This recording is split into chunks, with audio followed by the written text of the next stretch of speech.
Bertemu lagi dalam Mari Belajar bersama Bu Eva. Ya anak-anak, bagaimana kabar kalian hari ini? Ibu berharap kalian selalu dalam keadaan sehat walafiat. Amin. Iya, sebelum memulai pembelajaran, marilah kita mengucapkan bismillah. Ya, bismillahirrahmanirrahim.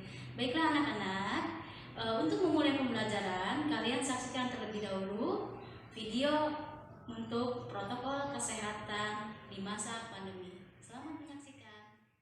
Salam. Coronavirus atau yang lebih dikenal dengan COVID-19 adalah virus yang muncul di tahun 2019, lalu menyebar dengan cepat ke seluruh dunia dan menjadi pandemi. Perlu diupayakan langkah sistematis dan tepat untuk menahan laju penyebarannya agar tidak semakin meluas. Salah satunya dengan menerapkan protokol kesehatan secara disiplin oleh semua pihak. So pasti kita semua ingin pandemi ini segera usai kan? Lalu, apakah gerakan 5M itu? 5M adalah gerakan pencegahan COVID-19 yang dicetuskan pada tahun 2020. Berisi 5 hal penting yang wajib diterapkan oleh kita semua. Karena kelima hal itu diawali dengan huruf M, makanya dinamakan 5M. Ayo kita cari tahu. Pertama, memakai masker. Ketika keluar rumah, sebaiknya memakai masker. Tidak hanya asal memakai masker loh ya. Oh, no, tidak. Bukan seperti itu cara memakainya. Pasang masker dengan benar. Eits, nggak gitu juga ya. Nah, gitu, baru cakep. Gunakan masker menutup sebagian wajah kita dari dagu sampai menutup mulut dan hidung. Serta pastikan tidak ada sela antara wajah dan masker. Kedua, mencuci tangan. Sebelum memakai masker, sebaiknya terlebih dahulu mencuci tangan dengan bersih ya. Bukan mencuci tangan di ember cucian. Cucilah tangan secara merata di seluruh telapak tangan. Pakailah sabun dan cucilah tangan dengan air yang mengalir. Cucilah tangan sesering mungkin ketika hendak melakukan aktivitas apapun dan dimanapun. 3. Menjaga jarak. Karena suatu urusan yang penting, suatu saat kita terpaksa harus keluar rumah. Nah, yang harus diingat jika kita harus bertemu orang lain adalah tetap menjaga jarak minimal 1-2 meter ya. Tapi jangan terlalu jauh juga gitu kali ya. Hehehe. Berikutnya yang keempat, menjauhi kerumunan. Contohnya, jika kita diajak emak-emak tetangga untuk bergosip, sebaiknya ditolak. Karena dikhawatirkan corona akan tersebar saat kita berkerumun. Kan gak asik kalau ngegosip tetangga udah dosa kena COVID lagi. Duh, astagfirullahaladzim, jangan deh. Dan yang kelima, mari kita membatasi mobilitas dan interaksi. Apabila tidak ada kegiatan penting di luar rumah, maka lebih baik di rumah saja. Atau jika memungkinkan, kegiatan dilakukan secara online untuk mengurangi interaksi dan mobilitas. Untuk itulah dicanangkan gerakan 5M sebagai salah satu upaya strategis untuk meminimalisir penyebaran COVID-19 di Indonesia. Iklan layanan masyarakat ini dipersembahkan oleh Fakultas Farmasi Universitas Ahmad Dahlan, Yogyakarta.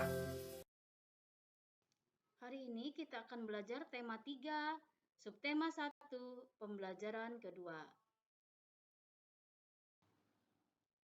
Tujuan pembelajaran pada hari ini yaitu siswa mampu mengidentifikasi hak dan kewajiban sebagai warga masyarakat dalam memanfaatkan tumbuhan dengan bijak. 2. Siswa mampu menceritakan pengalaman diri, melaksanakan hak dan kewajiban memanfaatkan tumbuhan secara bijak. Siswa mampu menjelaskan teknik membuat kolase, dan siswa mampu membuat kolase dari bahan alam.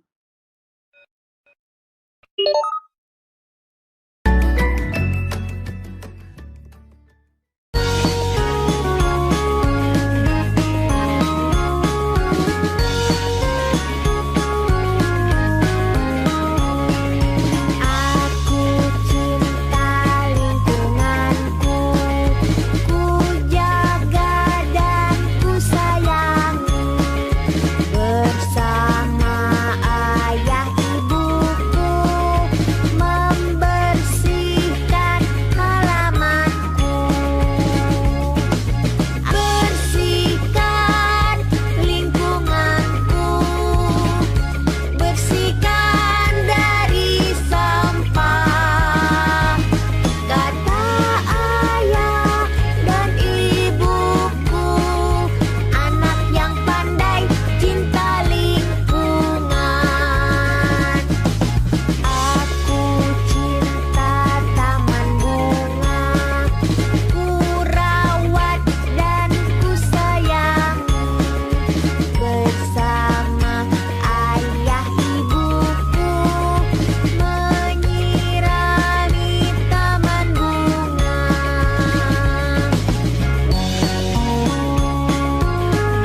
Setelah kalian mengamati lagu Aku Cinta Lingkungan, maka kalian jawab pertanyaan berikut ini ya. Yang pertama, apa manfaat tumbuhan di sekitar kita? Dan apa hak dan kewajiban kita terhadap tumbuhan? Setelah menyimak permasalahan tadi, maka kita baca berikut ini. Tumbuhan padi sangat penting bagi kehidupan kita. Banyak orang yang memanfaatkan tanaman padi. Masyarakat Indonesia menjadikan nasi sebagai makanan pokok. Tanaman mempunyai banyak manfaat untuk manusia. Selain untuk makanan, tanaman juga menghasilkan oksigen. Kita berhak menikmati manfaat dari tanaman. Namun, kita juga wajib untuk bijak menggunakannya. Salah satu cara bijak dalam menikmati manfaat dari tanaman adalah dengan tidak membuang-buang makanan. Kita lihat gambar berikut ini. Ya, yang pertama, kedua, dan ketiga. Apakah tindakan pada gambar di atas itu baik? Mengapa? Kalian jawab ya pertanyaan berikut. Gambar pertama. Termasuk tindakan baik karena dapat menjaga kelestarian tanaman.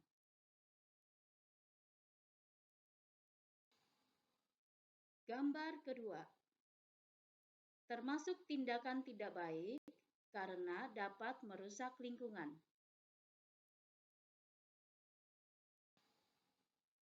Gambar ketiga. Termasuk tindakan tidak baik karena bisa merusak tanaman.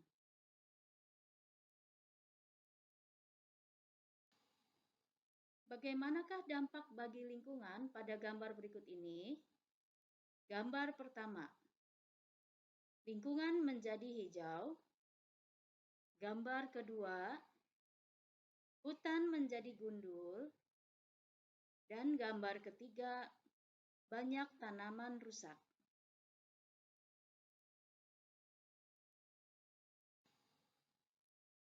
Apakah perbuatan dalam gambar tersebut melanggar hak orang lain? Gambar pertama, tidak, karena bisa membuat udara menjadi sejuk. Gambar kedua, iya, karena menebang pohon dapat melanggar hak orang lain mendapatkan lingkungan yang sehat. Gambar ketiga, iya, karena merusak tanaman dapat melanggar hak orang lain untuk menikmati keindahan lingkungan.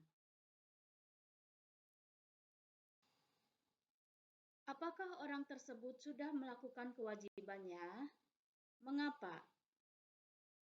Gambar pertama, sudah, karena menanam tanaman dapat menjaga kelestarian alam. Gambar kedua, belum.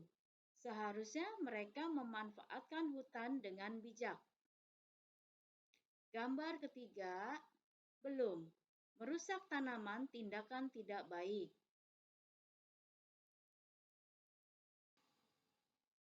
Bijak memanfaatkan tumbuhan berarti kita menghematnya, tidak membuang-buangnya, tidak mengambil secara berlebih, dan tidak merusaknya. Ketika kita tidak memanfaatkan tumbuhan dengan baik, berarti kita sudah mengambil hak orang lain untuk menikmati lingkungan yang nyaman.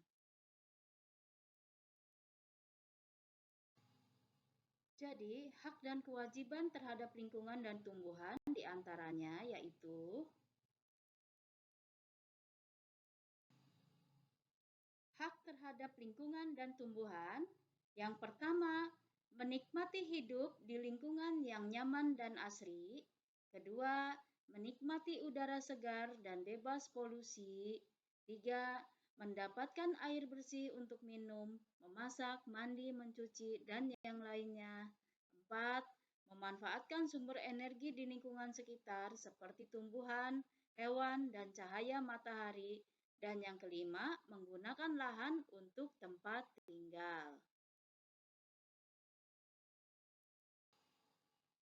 Sedangkan kewajiban terhadap lingkungan dan tumbuhan yaitu yang pertama, menjaga kebersihan lingkungan, kedua, melakukan reboisasi untuk membantu menahan air dan mencegah banjir, tiga, menjaga keasrian dan keindahan lingkungan, empat, menjaga dan memanfaatkan sumber energi dengan bijaksana, lima, menjaga lingkungan dari polusi udara, polusi air, dan polusi tanah, 6. Mengusahakan kebiasaan yang lebih ramah lingkungan. Setelah kalian mempelajari tentang hak dan kewajiban terhadap lingkungan, sekarang kita akan membahas tentang kolase. Ya, kolase adalah sebuah karya seni yang dibuat dengan cara menempel potongan, pecahan, atau kepingan bahan yang terbuat dari kertas, kaca, biji-bijian, kulit kerang, kulit kayu, dedaunan, atau bahan alam lainnya. Bahan-bahan tersebut ditempelkan pada sebuah gambar sehingga membentuk warna yang indah. Kita lihat gambar kolase berikut ini.